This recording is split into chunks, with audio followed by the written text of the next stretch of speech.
بسم الله الرحمن الرحيم. ألف لام ميم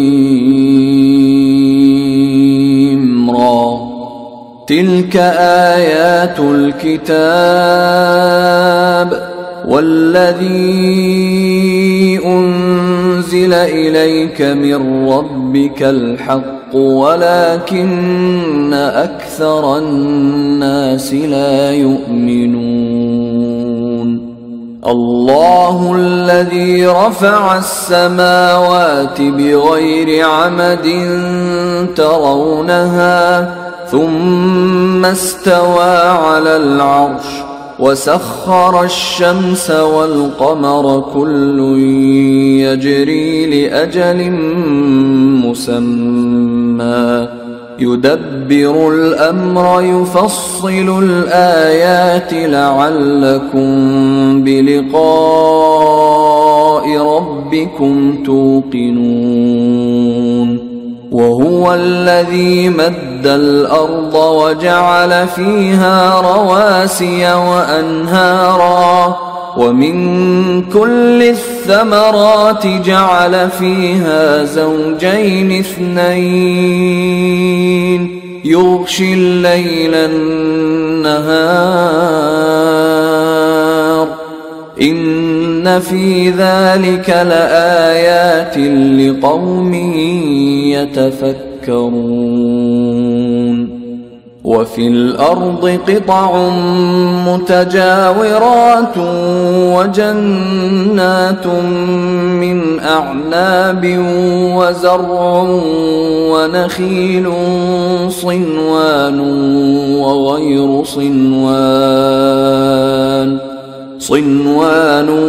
وغير صنوان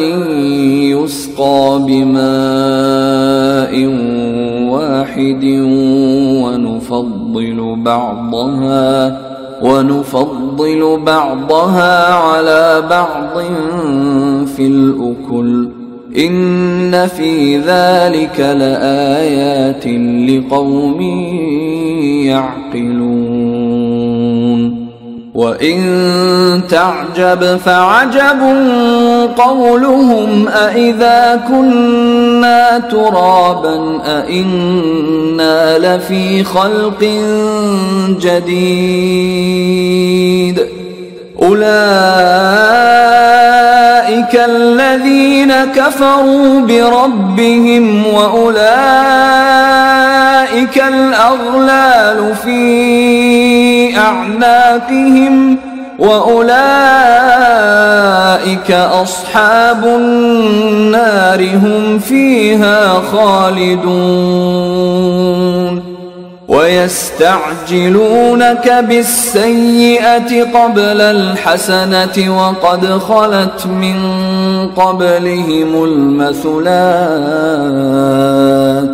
وإن ربك لذو مغفرة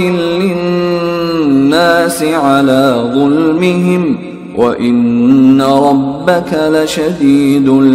العقاب. ويقول الذين كفروا لولا أنزل عليه آية من ربه إنما أنت منذر ولكل قوم هاد الله يعلم ما تحمل كل أنثى وما تغيض الأرحام وما تزداد وكل شيء عنده بمقدار. عالم الغيب والشهادة الكبير المتعال سواء منكم من أسر القول ومن جهر به ومن هو مستخف بالليل ومن هو مستخف بالليل وسارب بالنهار له معقبات من بين يديه ومن خلفه يحفظونه من أمر الله إن الله لا يغير ما بقوم حتى يغيروا ما بأنفسهم وإذا أراد الله بقوم سوءا فلا مرد له وما لهم من دونه من وال هو الذي يريكم البرق خوفا وطمعا وينشئ السحاب الثقال ويسبح الرعد بحمده والملائكة من خيفته ويرسل الصواعق فيصيب بها من يشاء وهم يجادلون في الله وهو شديد المحال له دعوة الحق والذين يدعون من دونه لا يستجيبون لهم بشيء إلا كباسط كفيه إلى الماء ليبلغ فاه وما هو ببالغه وما دعاء الكافرين إلا في ضلال ولله يسجد من في السماوات والأرض طوعا وكرها وظلالهم بالغدو والآصال قل من رب السماوات والأرض قل الله قل أفاتخذتم من دونه أولياء لا يملكون لأنفسهم نفعا ولا ضرا قل هل يستوي الأعمى والبصير أم هل تستوي الظلمات والنور أم جعلوا لله شركاء خلقوا كخلقه فتشابه الخلق عليهم قل الله خالق كل شيء وهو الواحد القهار أنزل من السماء ماء فسالت أودية بقدرها فاحتمل السيل زبدا رابيا ومما يوقدون عليه في النار ابتغاء حلية أو متاع زبد مثله كذلك يضرب الله الحق والباطل فأما الزبد فيذهب جفاء وأما ما ينفع الناس فيمكث في الأرض كذلك يضرب الله الأمثال للذين استجابوا لربهم الحسنى والذين لم يستجيبوا له لو أن لهم ما في الأرض جميعا ومثله معه لافتدوا به أولئك لهم سوء الحساب ومأواهم جهنم وبئس المهاد أفمن يعلم أنما أنزل أنزل إليك من ربك الحق كمن هو أعمى إنما يتذكر أولو الألباب الذين يوفون بعهد الله ولا ينقضون الميثاق والذين يصلون ما أمر الله به أن يوصل ويخشون ربهم ويخافون سوء الحساب والذين صبروا ابتغاء وجه ربهم وأقاموا الصلاة وأنفقوا مما رزقناهم سرا وعلانية ويدرؤون بالحسنة السيئة أولئك لهم عقبى الدار جنات عدن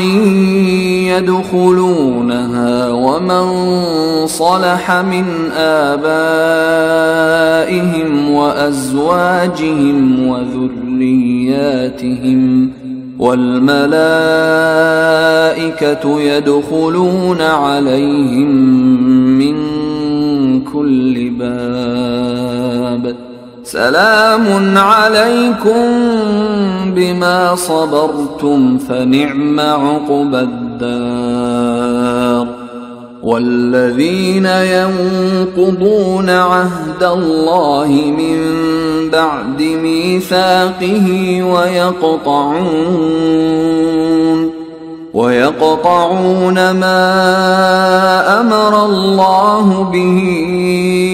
أن يوصل ويفسدون في الأرض أولئك لهم اللعنة ولهم سوء الدار الله يبسط الرزق لمن يشاء ويقدر وفرحوا بالحياة الدنيا وما الحياة الدنيا في الآخرة إلا متاع ويقول الذين كفروا لولا أنزل عليه آية من ربه قل إن الله يضل من يشاء ويهدي إليه من أناب الذين آمنوا وتطمئن قلوبهم بذكر الله ألا بذكر الله تطمئن القلوب الذين آمنوا وعملوا الصالحات طوبى لهم وحسن مآب كذلك أرسلناك في أمة قد خلت من قبلها أمم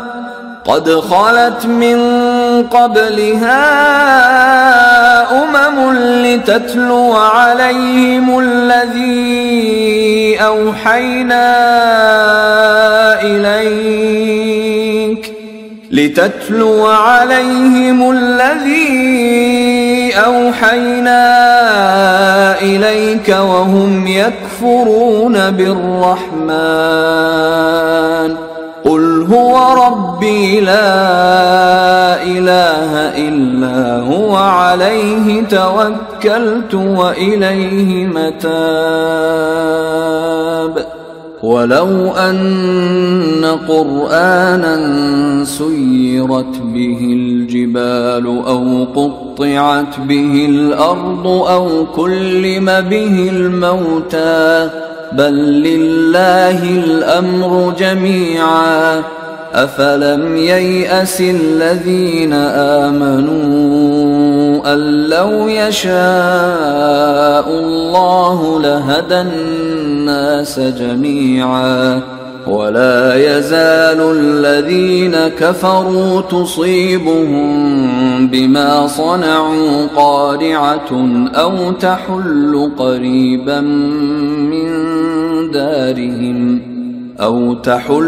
قريبا من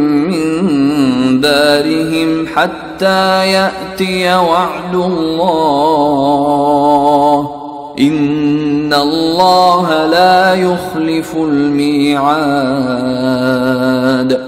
ولقد استهزئ برسل من قبلك فأمليت للذين كفروا ثم أخذتهم فكيف كان عقاب أفمن هو قائم على كل نفس بما كسبت وجعلوا لله شركاء قل سموهم أم تنبئونه بما لا يعلم في الأرض أم بظاهر من القول بل زين للذين كفروا مكرهم وصدوا عن السبيل ومن يضلل الله فما له من هاد لهم عذاب في الحياة الدنيا ولعذاب الآخرة أشق وما لهم من الله من واق مثل الجنة التي وعد المتقون تجري من تحتها الأنهار أكلها دائم وظلها تلك عقبى الذين اتقوا وعقبى الكافرين النار والذين آتيناهم الكتاب يفرحون بما أنزل إليك ومن الأحزاب من ينكر بعضه قل إنما أمرت أن أعبد الله ولا أشرك به إليه أدعو وإليه مآب وكذلك أنزلناه حكما عربيا ولئن اتبعت أهواءهم بعدما جاءك من العلم ما لك من الله من ولي ولا واق ولقد أرسلنا رسلا من قبلك وجعلنا لهم أزواجا وذرية وما كان لرسول أن يأتي بآية إلا بإذن الله لكل أجل كتاب يمحو الله ما يشاء ويثبت وعنده أم الكتاب وإما نرينك بعض الذي نعدهم أو نتوفينك فإنما عليك البلاغ وعلينا الحساب أولم يروا أنا نأتي الأرض ننقصها من أطرافها والله يحكم لا معقب لحكمه وهو سريع الحساب وقد مكر الذين من قبلهم فلله المكر جميعا يعلم ما تكسب كل نفس وسيعلم الكفار لمن عقبى الدار ويقول الذين كفروا لست مرسلا قل كفى بالله شهيدا بيني وبينكم ومن عنده علم الكتاب